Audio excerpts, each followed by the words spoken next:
The number one question that parents ask me all the time is, can my child spend too much time on social networking? And the answer is yes. It depends what you compare it to.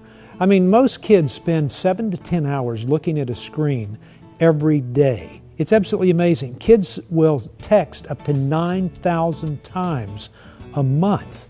And that's just something that's unheard of by most parents. But here's the thing. Between Instagram, Facebook, Twitter, and YouTube, kids have the ability to become obsessed with their interaction with people. And this is why. And it's important for parents to understand this. The reason they become so obsessed with wanting to connect with people is because they're not connecting face to face. They're not connecting in normal relationships. That 7 to 10 hours looking at a screen is not time of interacting with somebody else. And so there's a part of it where I say, you know, what it's done is created a world of appearance and performance. So kids now want to make sure they appear to be something better than they may actually be, or it becomes everything about appearance. It feeds a narcissistic and arrogant attitude that we see in so many kids that are extremely selfish.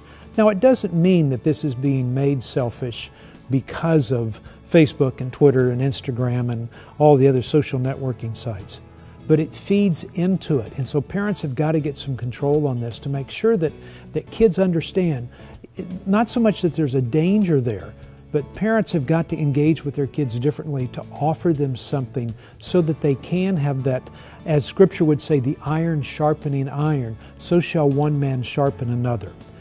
I don't think we're going to get away from the social networking.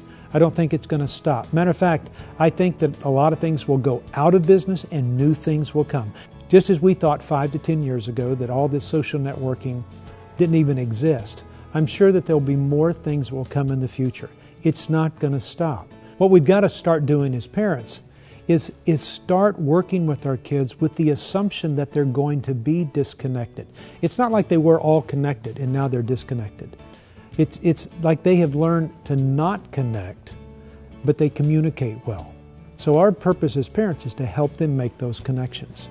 Moms, dads, never has there been a better time than right now of engaging with your child. So when people start to ask, well, then what do I do when it comes to social networking? Limit some of the times that your kids, are on these social network sites. And what that means is you have a no cell phone zone in your house. You say there's no internet at a certain time. You say you can't be working on something if you become obsessed with it, or it takes you away from the normalcy of relationships that you have with one another within the home.